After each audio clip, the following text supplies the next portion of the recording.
கர்த்தருடைய பரிசுத்த நாமம் மையப்படுவதாக. இந்த நாளிலும் சாயங்கால வேளையிலே ஆண்டவருடைய முகத்தை நோக்கி பார்த்து சில வசனங்களை தியானிக்க வேண்டும் என்று ஆண்டவருடைய சித்தத்தின்படியே நினைக்கிறேன். இந்த நாள் இந்த காலங்கள் ஈஸ்டர் பண்டிகையின் காலங்களாய் காணப்படுகிறபடியினால் உலகம் முழுவதும் இந்த நாட்களை அவர்கள் ஆசரித்து கொண்டிருக்கிறார்கள். ஆண்டவராய் இயேசு கிறிஸ்து 2000 வருடங்களுக்கு முன்பாகவே இந்த உலகத்திலே மனிதனாய் கடந்து வந்து நமக்காக கல்வாரி சிலுவை சுமந்து அடிக்கப்பட்டு நொறுக்கப்பட்டு கடைசுழி இரத்தம் வரையிலும் சிந்தி 3 ஆணிகள் மீது அவர் தொங்கி கல்வாரி சிலுவையிலே நமக்காய் கடைசுழி இரத்தம் வரை சிந்து உயிரை கொடுத்து ஆண்டவர் மரித்து அடக்கம் பண்ணப்பட்டு 3ஆம் நாள் உயிரோடு எழுந்தருளின தேவன் இன்றைக்கும் பரலோகத்திலே பிதாவின் வலது பாரிசத்திலே வீற்றிருக்கிறார். ஆமேன், ஹல்லேலூயா. அதை நாம் நம்புகிறோம், விசுவசிக்கிறோம். நாம் ஆண்டவரை நோக்கி பார்த்து விசுவாசத்தோடு வாழ்கிறோம். ஆண்டவராய் இயேசு கிறிஸ்து என்றைக்கும் ஜீவனுள்ள தேவனாயிருக்கிறார். அவர் ஜீவிக்கிறவர். ஆமேன், ஹல்லேலூயா. ஆண்டவராய் இயேசு கிறிஸ்து ஜீவிக்கிறவர். அது சாத்தியமான காரியம். அவர் இனியும் 2வதாக ஒரு வருகை அவருக்கு காணப்பட போகிறது. இந்த காரியங்கள் எல்லாம் பைபிளில் என்னெல்லாம் எழுதப்பட்டிருக்கிறதோ, அதனுடைய வார்த்தை என்னெல்லாம் சொல்லுகிறதோ, அது எல்லாம் நடந்த காரியங்கள், நடந்து கொண்டிருக்கிற காரியங்கள், இனிமேல் நடக்கப் போகிற காரியங்கள் கூட ஆண்டவர் எழுதி தந்திருக்கிறார் திருவசனத்தில்.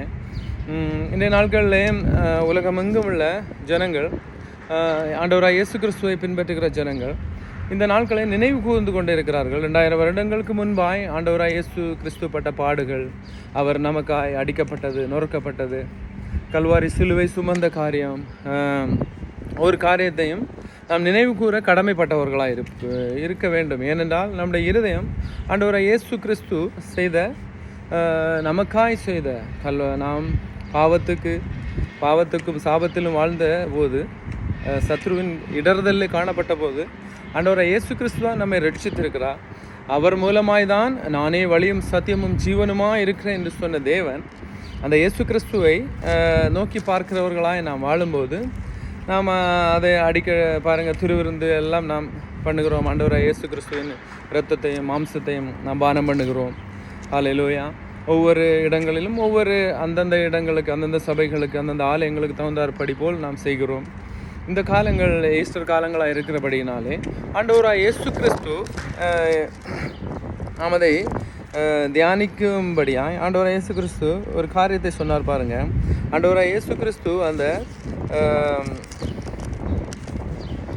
அவர் 12 சீஷர்களையும் கூட்டிக் கொண்டு போய் ராவிருந்து செய்து அவர்கள் பாருங்கள், மத்தேயு 26ஆம் அதிகாரம் 27ஆம் வசனத்தை படிக்கும்போது, பின்பு பாத்திரத்தை எடுத்து ஸ்தோத்திரம் பண்ணி அவர்களுக்கு கொடுத்து, நீங்கள் எல்லாரும் இதிலே பானம் பண்ணுங்கள், இது பாவ மன்னிப்பு உண்டாகும்படி அநேகருக்காக சிந்தப்படுகிற புது உடன்படிக்கை என்ற இரத்தமாக இருக்கிறது. என்னோட சரீரத்தை பற்றியெல்லாம் சொல்லி ஆண்டவராய் இயேசு கிறிஸ்து இவர்களது சீஷர்களிடத்திலே பரிமாறினார். அப்பொழுது பாருங்கள், ஆண்டவராய் இயேசு கிறிஸ்து வியாகுலப்பட தொடங்கினார் என்று அந்த வியாகுலம் மன வேதனை காணப்பட்டது.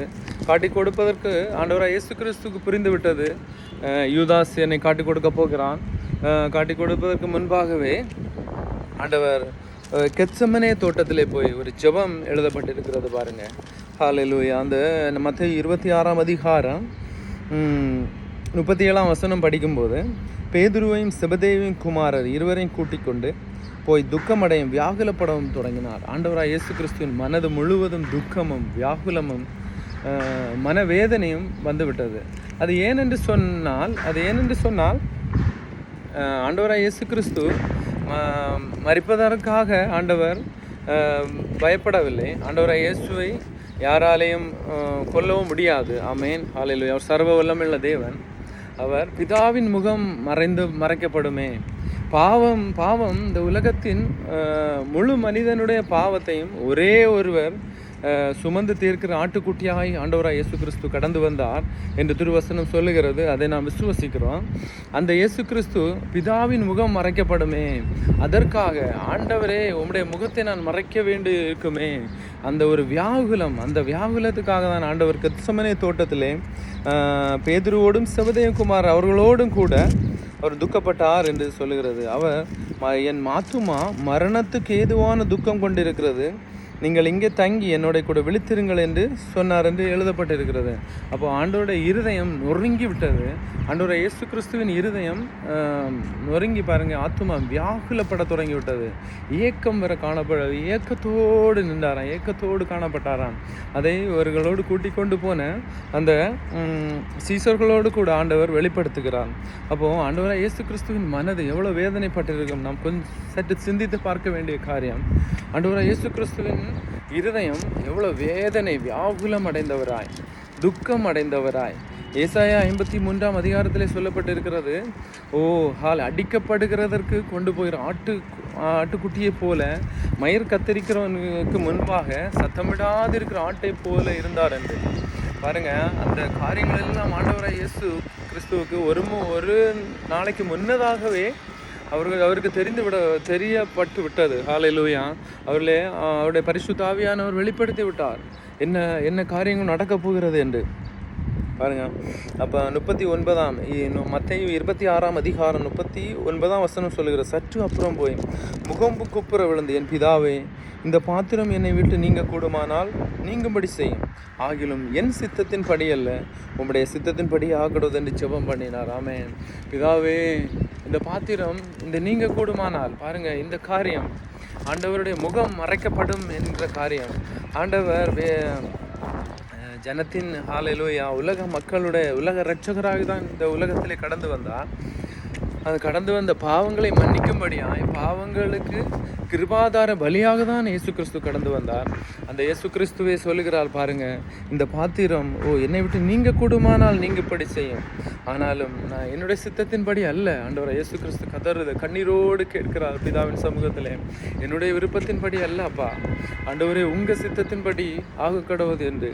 என்னாலும் ஹல்லேலூயா திரும்ப வந்து ஆண்டவர் இந்த எதற்காக கெத்செமனே தோட்டத்திலே கூட 2 பேரை கூட்டிக் கொண்டு போனார் என்று சொன்னால், ஜெப துணை வேண்டும்படியா, ஜெபத்திற்காக. ஹல்லேலூயா. ஆண்டவராகிய இயேசு கிறிஸ்து சொல்லி பாருங்க, தனிமையில் ஜெபிப்பதை விட குழுவாய் சேர்ந்து ஜெபிப்பது ஆசீர்வாதமான காரியம். ஆமென். ஆண்டவர் சொல்லியிருக்கார், 2 பேர் ஒருமனப்பட்டு ஜெபித்தால் அந்த காரியத்தில் இந்த பூமியில விடுதலை உண்டாகும் என்று. அப்போ அவருடைய அந்த மன வியாகுலம் மாறும்படியாகத்தான், மனவேதனை மாறும்படியாகத்தான், அந்த ஒரு மனதில் துக்கம் மாறும்படியாகத்தான் இவர்களை ஜெபிக்க துணையாய் கூட்டிக் கொண்டு போனார். ஆனால் பாருங்க, ஹல்லேலூயா 26 அதிகாரம் 40 சொல்லுகிறது, இந்த சீசரிடத்தில் வந்து அவர்கள் நித்திரை பண்ணுகிறதை அவர் கண்டார். ஏனென்றால் அவர்கள் ஜெபிக்கக்கூடிய அந்த திறன் அவர்களிடத்தில் இல்லை. அதனால் அவர்கள் தூங்கி கொண்டிருந்தார்கள். பேதுரு, நீங்கள் 1 மணி நேரமாவது என்னோடு கூட விழித்திருக்க கூடாதா? ஆண்டவராகிய இயேசு கிறிஸ்து சொல்கிறார், 1 மணி நேரமாவது என்னோடு கூட விழித்திருந்து ஜெபிக்க கூடாதா என்றால், ஆண்டோடைய இருதயம் துக்கத்தால் நிறைந்திருக்கிறது. ஆண்டவராகிய இயேசு கிறிஸ்துவின் இருதயம் வியாகுலத்தால் நிறைந்து இருந்தது. அதனால்தான் அவர் சொல்லுகிறார் பாருங்க, என்னோட 1 மணி நேரம். அப்போது ஆண்டவர் ஒரு காரியத்தை திரும்ப சொல்லுகிறார், நீங்கள் சோதனைக்குட்படாதபடிக்கு விழித்திருத்து ஜெபம் பண்ணுங்கள், ஆவி உற்சாகம் உள்ளது, மாம்சமோ பலவீனம் உள்ளது என்றார்.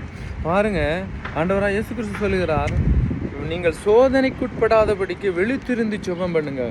அப்போது நம்முடைய வாழ்க்கையில் சோதனைகள் கடந்து வருவதற்கு, சோதனை வருவது ஆண்டவர் நியமித்த சோதனையானால் நிச்சயமாக நாம் அதை ஏற்றுக்கொள்ளத்தான் வேண்டும்.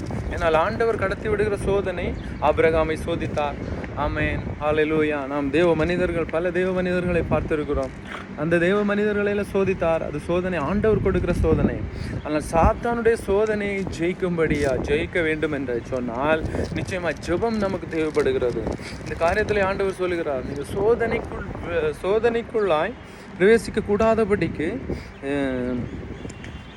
ஜெபம் பண்ணி விழித்திருந்து ஜெபம் பண்ணுங்கள் என்று ஆண்டவர் சொல்லுகிறார். ஆவி உற்சாகம் உள்ளது தான், மாம்சம் தான் பலவீனம் உள்ளது.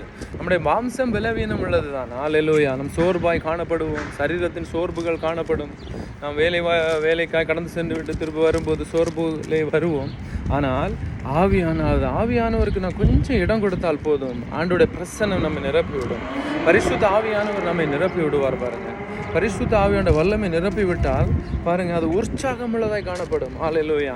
அந்த ஆவி உற்சாகம் உள்ளது. அந்த ஆவியானவரை நாம் எப்போதும் உற்சாகமாக வைத்துக்கொண்டால், மனிதனுடைய ஆவி தேவன் தந்த தீபமாக இருக்கிறது என்று ஆண்டவர் சொல்லி இருக்கிறார். அந்த ஆவியை நாம் உற்சாகத்தோடு வைத்துக்கொண்டால், ஆமென், பரிசுத்தவான் பிரசன்னத்தோடு வைத்துக்கொண்டால் நிச்சயம் அது உற்சாகமாய் காணப்படும். அப்போ நாம் சோதனைக்கு உட்படாதபடிக்கு விழித்திருந்து ஜெபம் பண்ண வேண்டும் என்று திருவசனம் சொல்லுகிறது. ஆண்டவராய் இயேசு கிறிஸ்துவே சொல்லுகிறார். ஆமென், ஹல்லேலூயா. சின்ன சின்ன போராட்டங்கள், சின்ன சின்ன கவலைகள், துக்கங்கள் வருவதற்கு காரணம் என்ன? நம் ஜெப குறைவானதான் இருக்கலாம். ஹல்லேலூயா. சின்ன சின்ன காரியங்களுக்கு நாம் வீழ்ந்து போகிறோம். சிறிய சிறிய கஷ்டங்கள், வேதனைகள் வரும்போதே நாம் மனமடிவாக்கி விடுகிறோம். மனது சோர்ந்து விடுகிறது. ஆமென். அப்போ நாம் விழித்திருந்து ஜெபம் பண்ணுகிறவர்களாய் காணப்பட்டால், விழித்திருந்து என்றால் என்ன?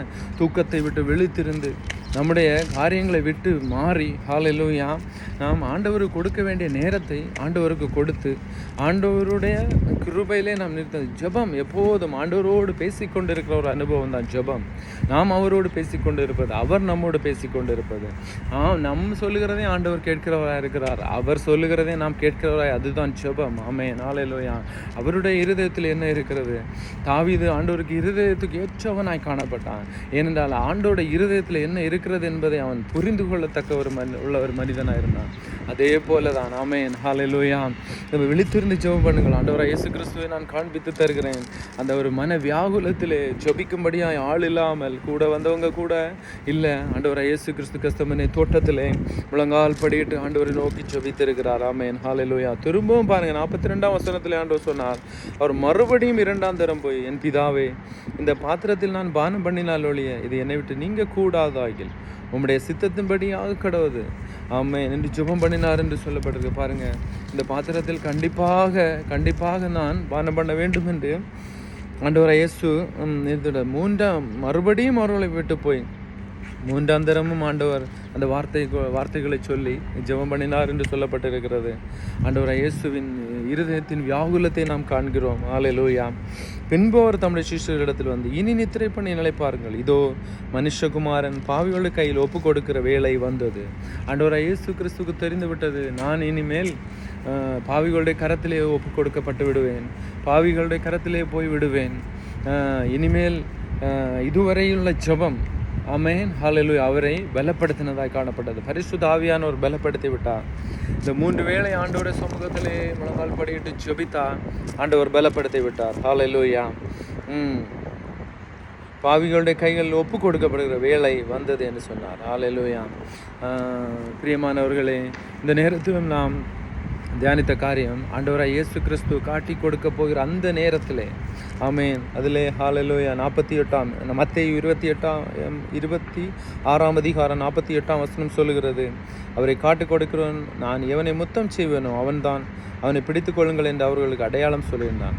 உடனே அவன் இயேசுவினிடத்தில் வந்து, ரபி வாழ்க என்று சொல்லி அவரை முத்தம் செய்தான். ஆமென். அவன் முத்தம் செய்து ஆண்டவராய் இயேசு கிறிஸ்துவை காண்பித்து கொடுத்தான். பாருங்க, ஹல்லேலூயா. ஆண்டவராய் இயேசு கிறிஸ்து அந்த ஜெபத்தினாலே கடைசியில் அவர் அதை ஹல்லேலூயா ஏற்றுக்கொண்டார். அந்த பலனை அவர் பெற்றுக்கொண்டார்.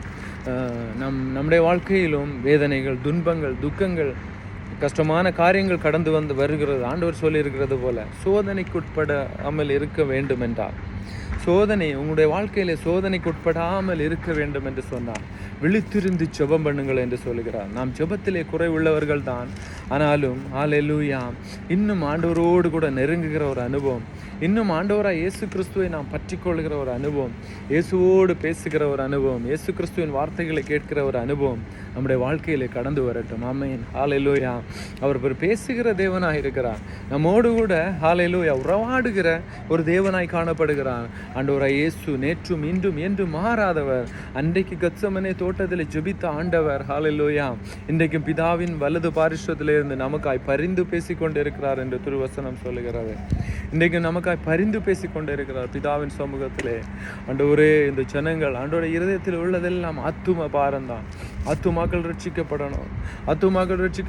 ஆண்டவரை அறியாத ஜனங்கள் ரட்சிக்கப்படணும். இயேசு கிறிஸ்து மெய்யான இரட்சகரை அறிந்து கொள்ளணும். இந்த உலகத்திலே பார்த்தீங்கன்னா ஹல்லேலூயா, தெய்வம் என்று தேடி அலையிறாங்க. சமாதானத்துக்காய் தேடி அலையிறாங்க. சமாதானம் கிடைக்கவே இல்லை. ஆண்டவராய் இயேசு தான் மெய்யான சமாதான காரணர். சமாதான பிரபு, அவருடைய பெயரே சமாதான பிரபு. ஆமென். ஹalleluya. இந்த ஆண்டவராய் இயேசு கிறிஸ்துவை நோக்கி பார்த்து ஒரு நிமிடம் ஜெபிக்கலாமா? ஹalleluya.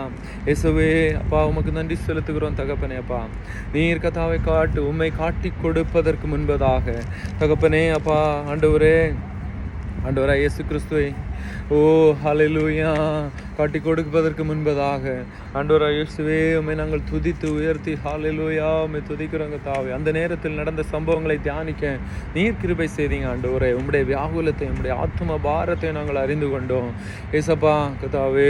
அப்பா, அந்த வியாகுலம் ஒரு வசனத்தை எங்களுக்கு சொல்லி தந்தீங்க ஆண்டவரே. நீ சோதனைக்குட்படாதபடிக்கு விழித்திருந்து ஜெபம் பண்ணுங்கள் என்று அந்த ஒரு வாஞ்சை, அந்த கிருபை எங்கள் ஒவ்வொருவர் மீதும் இறங்கட்டும் தகப்பனே. அப்பா, இந்த வார்த்தையை கேட்டு ஜெபிக்கிற ஒவ்வொரு பிள்ளைகள் மீதும் இறங்கட்டும் தாவே.